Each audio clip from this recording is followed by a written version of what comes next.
Amada Iglesia, muy buenas tardes, bienvenidos. Hoy es nuestro día de crecimiento espiritual a través de la revelación del Espíritu Santo por su santa palabra. Y la hemos tomado los días jueves para dar un espacio de reflexión, de meditación, pero sobre todo de unidad con el Espíritu Santo para tomar esa palabra y hacer la vida. La necesitamos. Vivimos tiempos muy peligrosos, muy difíciles. Y si no es la palabra la que nos sostiene.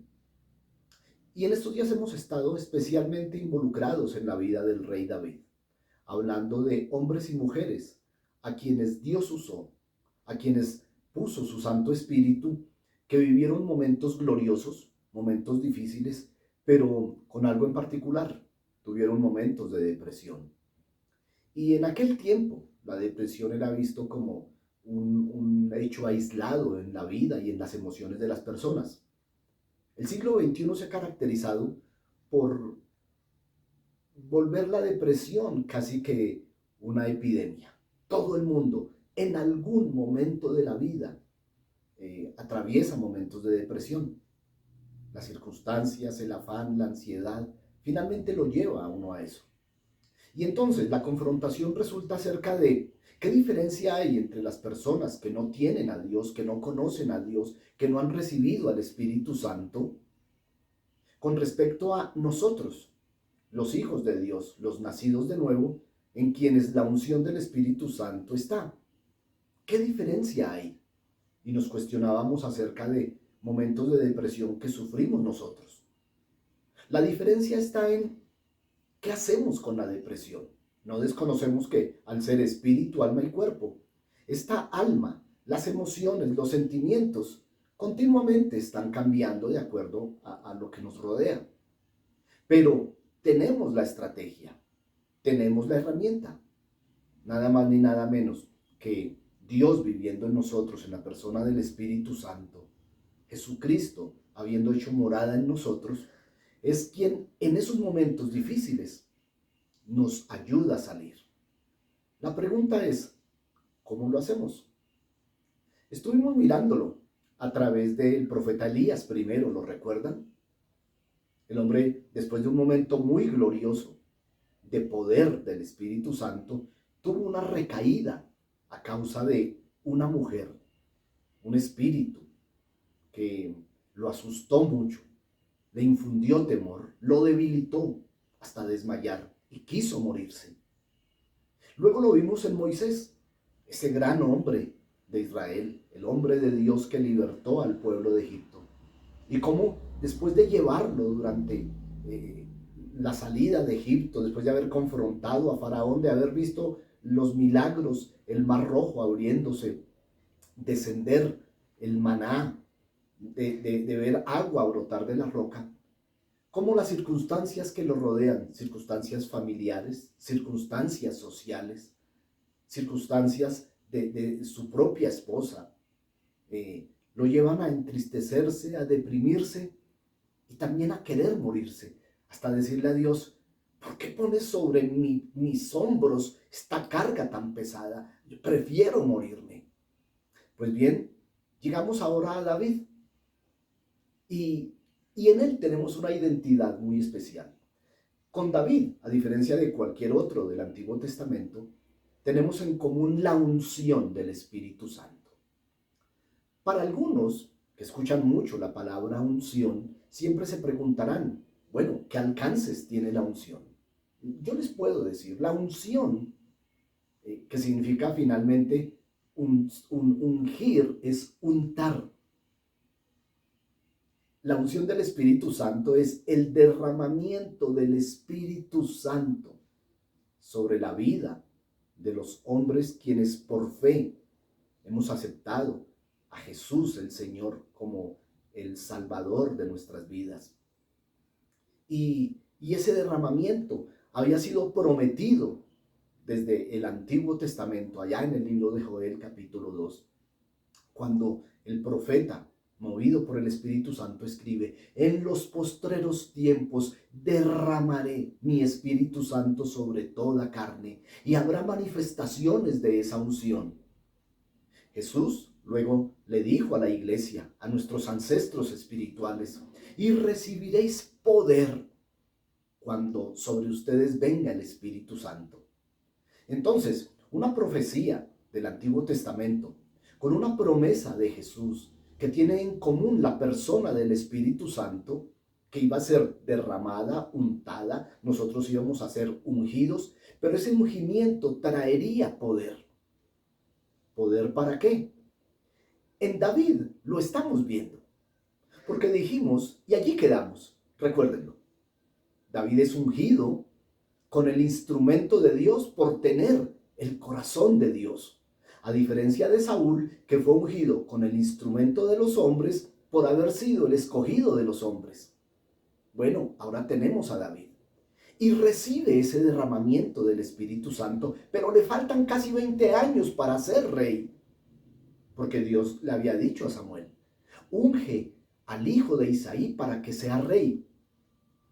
Y la pregunta era, ¿qué necesidad tenía de ser ungido en ese momento, faltándole 20 años?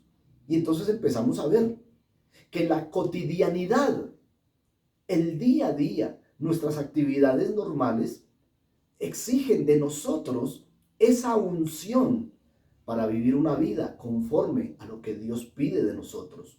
Él nos da a conocer su voluntad.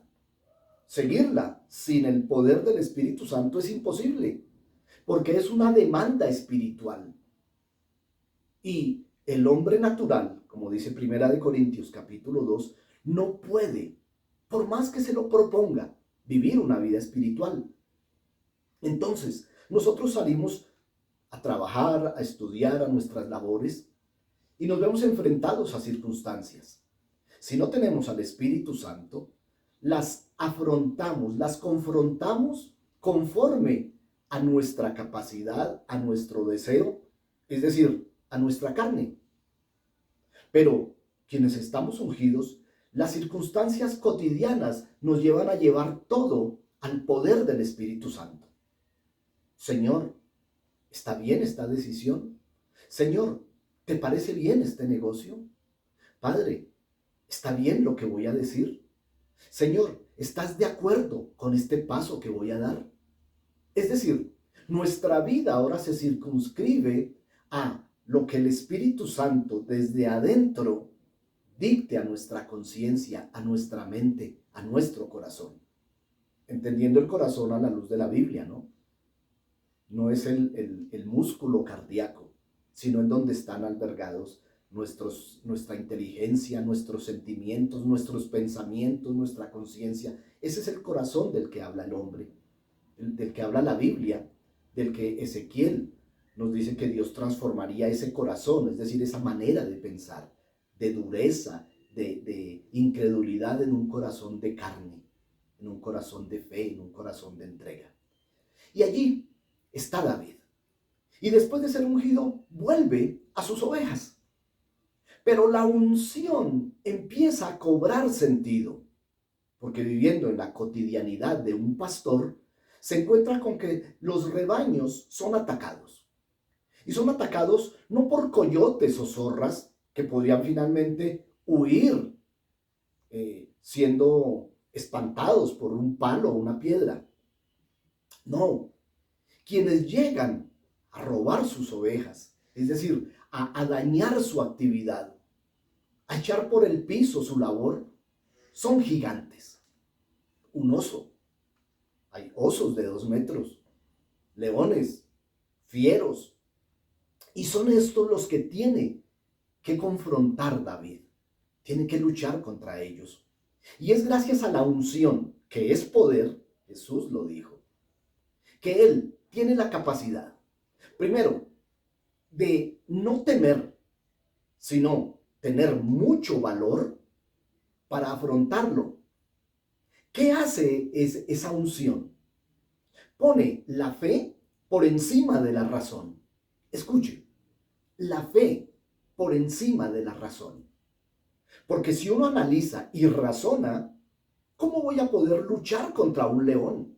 Mucho más cuando aquel jovencito no era un hombre de 2 metros, ni de 100 kilos. Era un muchachito menudo de 15 o 16 años, delgado, un adolescente. Entonces, él, por esa unción, su fe, es decir, el respaldo que él sabe que tiene de Dios, le lleva a confrontar con absoluta tranquilidad. No me refiero a que no tenía temor de esos animales tan grandes, sino que él sabía que lo que había en él era superior a lo que tenía enfrente. Y si estás tomando nota, resalta esto. La unción me lleva a entender que el que está conmigo es superior al que está contra mí, sin importar las circunstancias. Y entonces viene el león y él va contra el león y lo enfrenta y lo ataca. Y sale de él una fuerza sobrenatural que hace que derribe al león, le abra las fauces con toda y la presión que puede ejercer y rescate a sus ovejas y luego lo mate. ¿Qué estaba haciendo esa unción? La unción lo estaba preparando para una realidad espiritual que luego él iba a tener que confrontar o que afrontar desde ahí, siendo un adolescente, por el resto de su vida. Las realidades que iba a enfrentarse durante su vida a muchos gigantes. ¿Qué es un gigante espiritualmente? ¿Contra qué gigantes luchamos las personas del siglo XXI en este mundo convulsionado? Pues bien, los gigantes que arremeten contra nosotros son todas esas circunstancias que son en magnitud, en tamaño, en fuerza superiores a nosotros. Es decir, circunstancias que en nuestra vida normal no vamos a poder vencer. Y entonces encontramos el gigante de la duda, el gigante de la tristeza, el gigante de la postergación, el gigante de las deudas. Cada circunstancia que usted, mi hermano, mi hermana, tiene que afrontar al día, pero le tiene gran miedo. Circunstancias que elude porque las ve muy grandes con respecto a su capacidad. Todo eso se constituye en gigantes y tienen un origen espiritual. Y el propósito, al igual que el que vamos a ver aquí en 1 Samuel capítulo 17, es el mismo: hacerle desfallecer, hacerle desmayar. David entonces está siendo formado con la unción para enfrentar gigantes. Y los va a tener que enfrentar, lo vamos a ver. Pero el modelo está aquí narrado en el primer libro de Samuel, capítulo 17. Lo vamos a ver no solamente aquí, sino después, mucho después, ya en el segundo libro, luchando contra otros gigantes de la misma familia de Goliat, pero no teniendo las mismas victorias, porque ese es el problema de los gigantes. Se puede derrotar uno, pero habrá otros. Y entonces la unción servirá para que nos estemos formando día a día y recibamos siempre este discernimiento, esta visión que da la unción para poder afrontar, confrontar y vencer. ¿Algo más práctico? Bueno, veamos en el relato de qué manera funcionaba la unción, obraba la unción en este muchacho. Estoy hoy en la versión Nueva Traducción Viviente. La tomo porque hay muchos hechos en cuyo lenguaje es fácil identificar. Goliat desafía a los israelitas. Dice la palabra que entonces los filisteos, ¿recuerdan los 5 campamentos filisteos que fueron siempre piedra de tropiezo para Israel y luego para Judá? Finalmente, logran ser vencidos. Aquí vamos a ver de qué manera usan una de las estrategia que todavía hasta el día de hoy sigue usando el enemigo. Y si este es un gigante espiritual, pasen los días, los meses o los años, van a seguir siendo usados contra nosotros. Han dado resultado por siglos. si descubrimos esta estrategia? Bueno, y entonces aparece. Los dos ejércitos están en el valle de Ela, están dispuestos a la pelea, pero ellos, los filisteos, sacan a un paladín, un gigante, un campeón filisteo de la tribu de Gad. Salió entre las filas de los filisteos para enfrentarse a las fuerzas de Israel. Medía casi 3 metros. Llevaba un casco de bronce y su cota de malla, también de bronce, pesaba 57 kilos. También tenía puestos protectores de bronce en las piernas y llevaba una jabalina de bronce sobre el hombro. El asta de su lanza era tan pesada y gruesa como un rodillo de telar, con una punta de hierro que pesaba 7 kilos. Y delante de él iba su escudero. Les digo la palabra. Apariencia. Es decir, la sola apariencia generaba miedo. Solo mirarlo daba miedo. Y vamos a ver cómo infundía temor y terror en el ejército solo con verlo. Nadie lo había enfrentado, pero solo con verlo ya les quitaba el poder, el valor para enfrentarlo. ¿Y se les parece algún gigante que han tenido que afrontar? Bueno, entonces Goliat se detuvo y gritó, mofándose de los israelitas, es decir, burlándose, haciendo escarnio. ¿Por qué vamos a pelear hoy como ejércitos? Yo soy el campeón filisteo, pero ustedes no son más que siervos de Saúl. Yo voy a irme a los detalles. Goliat está viendo que el ejército que está allí le tiene miedo. Y su rey es el rey Saúl. Y entonces dice, ustedes son siervos de Saúl, ustedes sirven a Saúl. David, en cambio, cuando llegue a este relato, va a ver otra cosa muy diferente.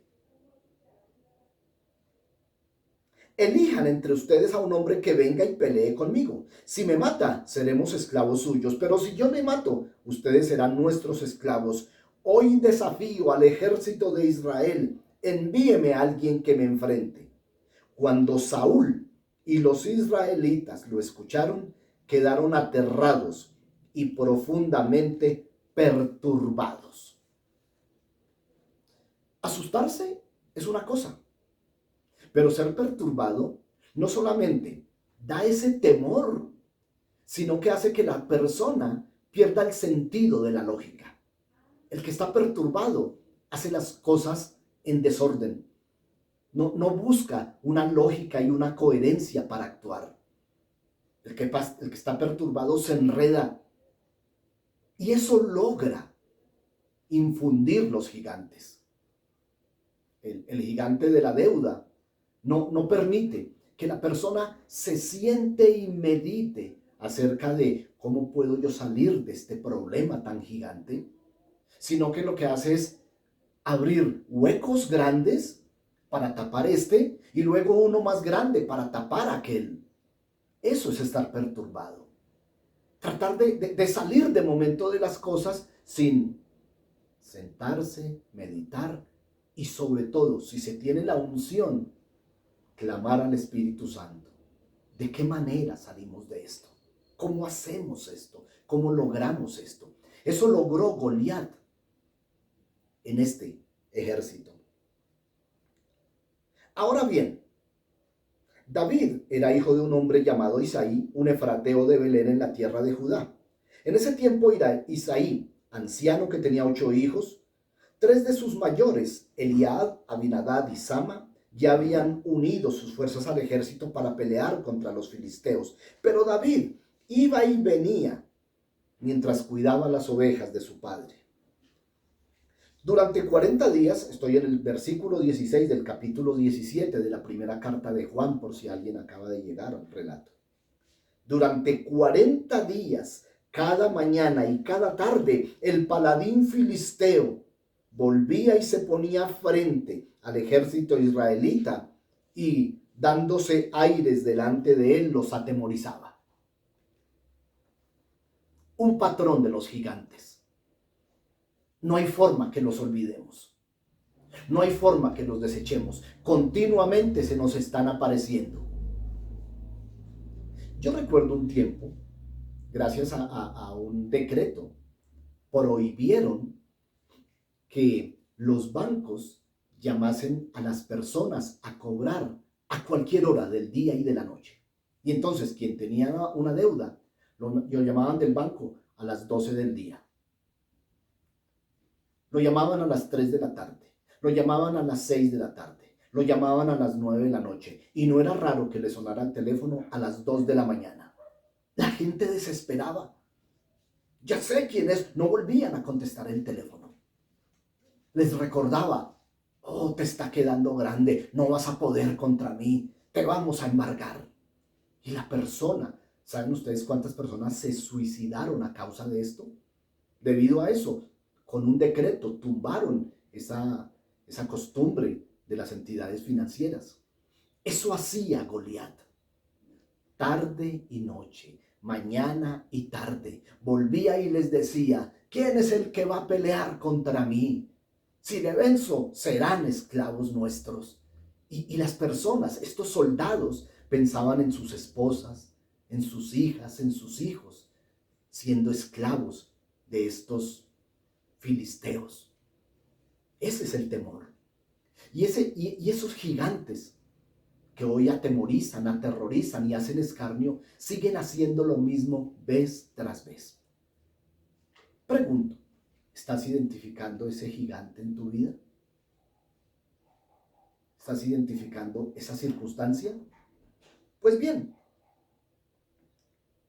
versículo 17. Un día, Isaí le dijo a David: toma esta canasta, lleva estos panes, estos quesos a tus hermanos y tráeme pruebas de que están bien. Isaí sabía que sus hijos estaban en guerra contra los filisteos de parte del ejército de Saúl. Y entonces él quería tener la evidencia de que sus hijos estaban bien. Ahora, recuerden que cuando Samuel fue a ungir a Saúl, él le mostró con orgullo a sus hijos que eran guerreros del ejército. Él los amaba y tenía un temor sobre sus vidas.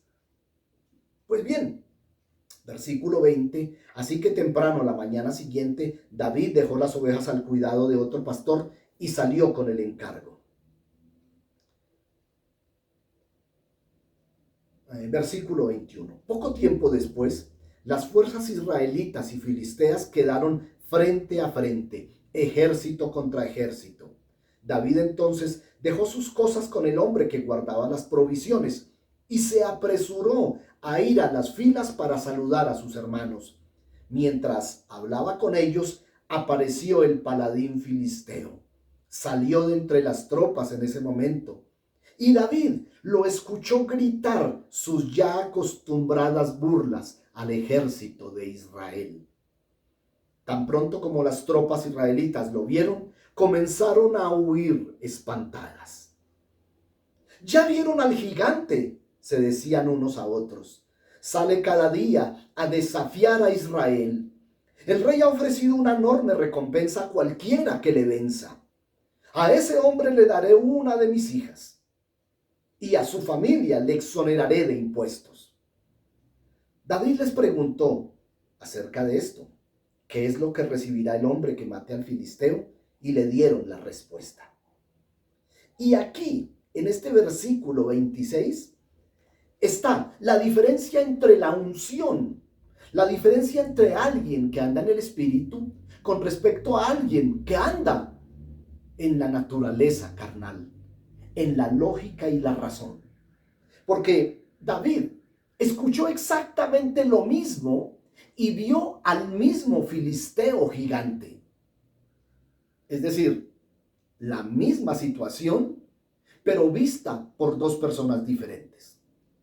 La visión que da la unción hizo esto. Versículo 26.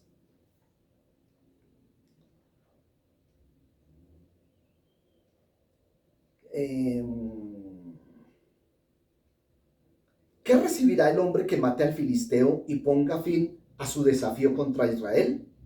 Al fin de cuentas, ¿quién es ese filisteo incircunciso para que se le permita desafiar al ejército del Dios viviente? Mientras estaban huyendo, David dice, ¿pero qué les pasa? ¿Quién es ese filisteo incircunciso? ¿Qué estaba viendo David? Mientras los demás veían a un gigante de 3 metros, con lanza, jabalina y escudo, David estaba viendo a un filisteo, un oponente, un soldado más, pero que tenía algo en contra. ¿Recuerdan el pacto de la circuncisión? ¿Qué hacía el pacto de la circuncisión de Dios con Abraham? Quien era circuncidado, todo niño, a los 8 días de nacido, era circuncidado. Quería decir que entraba bajo la cobertura de Dios. Y David sabía que era estar bajo la cobertura de Dios. Cuando enfrentaba a los gigantes, cuando enfrentaba a los leones y a los osos, él sabía que con la cobertura de Dios podía vencer. Y él está viendo a alguien que está sin cobertura de Dios, a alguien débil, a alguien desprotegido. Y aparte de eso, se atreve a desafiar al ejército de Dios. Goliat, ¿qué decía? ¿Cuál gigante, cuál valiente del ejército de Saúl viene contra mí? Y David entiende que ese ejército que está ahí no es de Saúl. Ese ejército es de Dios. Y entonces él se da cuenta de la realidad espiritual. ¿Por qué se da cuenta?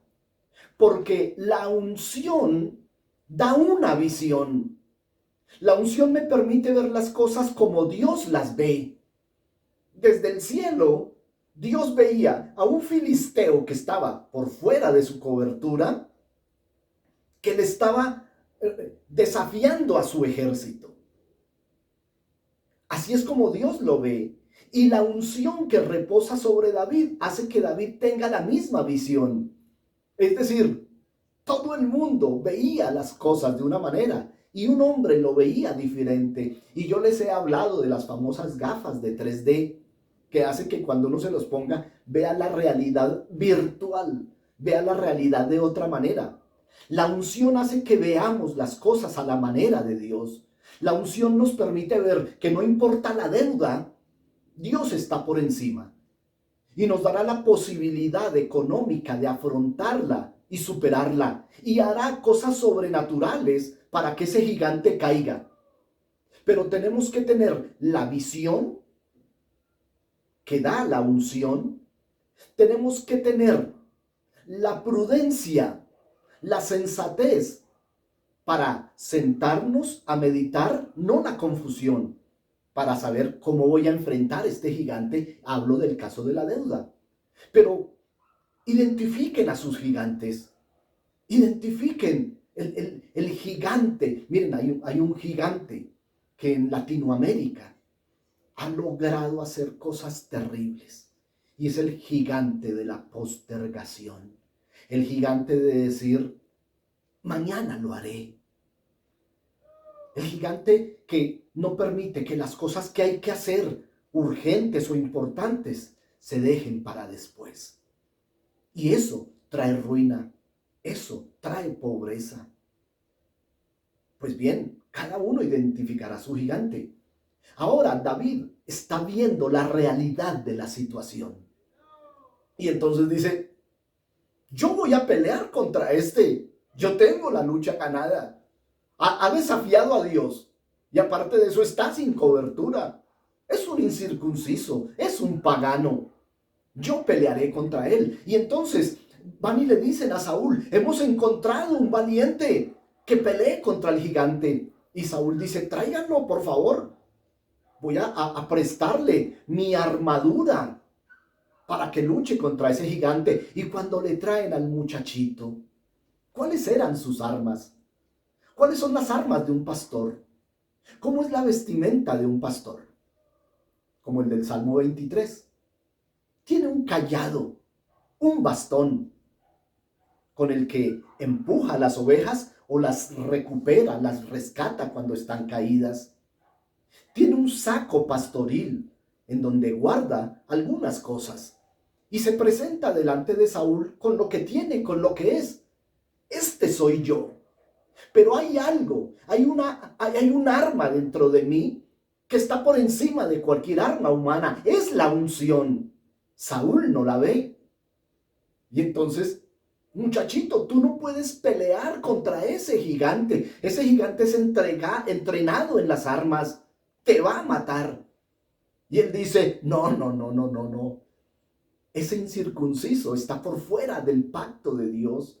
Aparte, ha desafiado al ejército de Dios.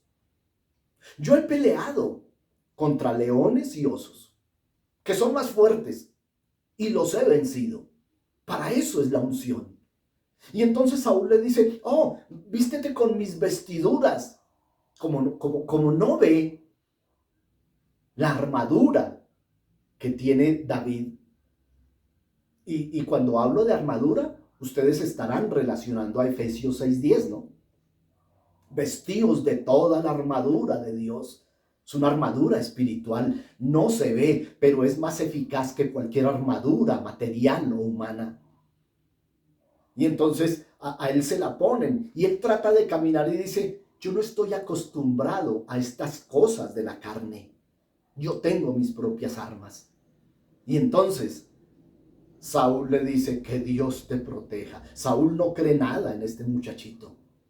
Y entonces sale el hombre lleno de la unción, con la visión de Dios, con el valor que da tener la unción, con la determinación que da el ser respaldado por Dios a enfrentar a ese gigante. ¿Qué pasará? Bueno, ya lo veremos aquí.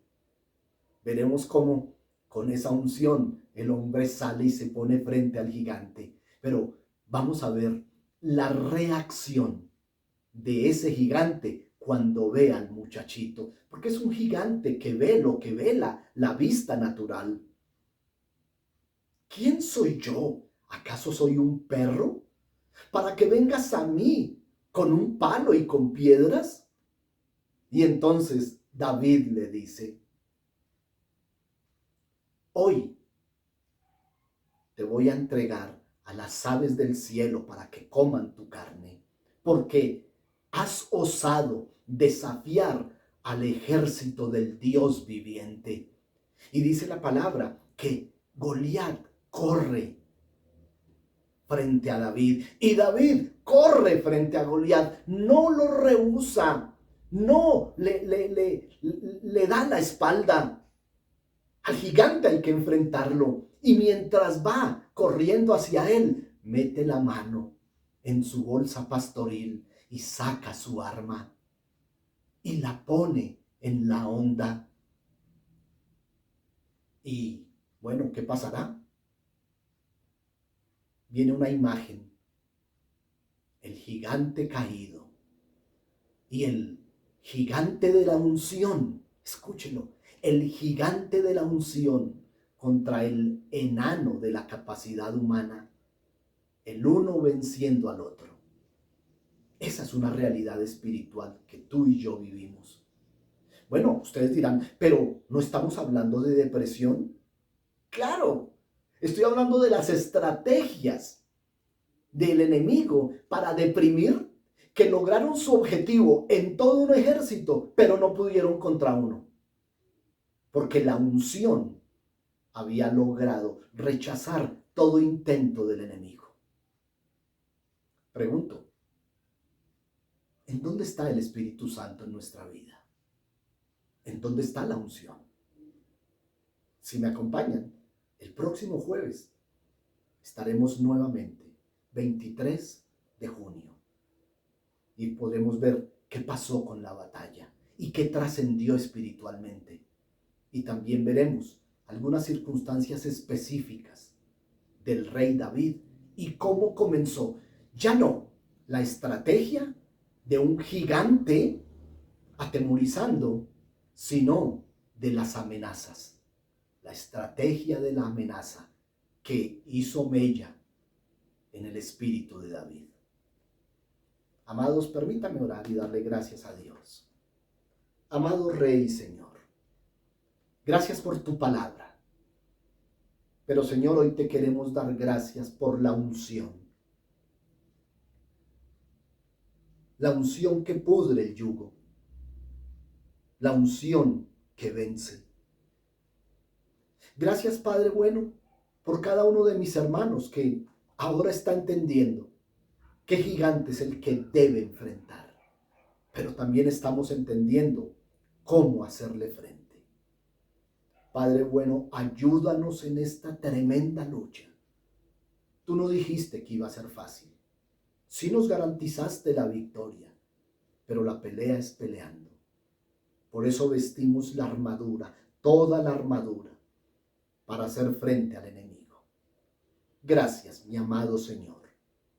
Ayúdanos para que toda esta estrategia no nos lleve a la depresión, no nos llene de ansiedad. Cuánto lo necesitamos, Rey de Gloria. Aleluya. Amén. Amén. Oh Señor, mi amado hermano, qué bueno poder compartir en este día de crecimiento espiritual esto para que sea vida en nosotros. Déjenme hacer una invitación. Hay un gigante que está tratando de desanimarlo para que usted no se congregue. Levántese contra ese gigante y permítame que este domingo 19 nos veamos allí, en nuestro lugar habitual de reunión, y allí poder adorar juntos y también recibir su dirección, la dirección de Dios. Mis amados hermanos, les bendigo en el nombre del Señor y Dios mediante. Por allí nos veremos el domingo, 8:30 de la mañana. Bendiciones.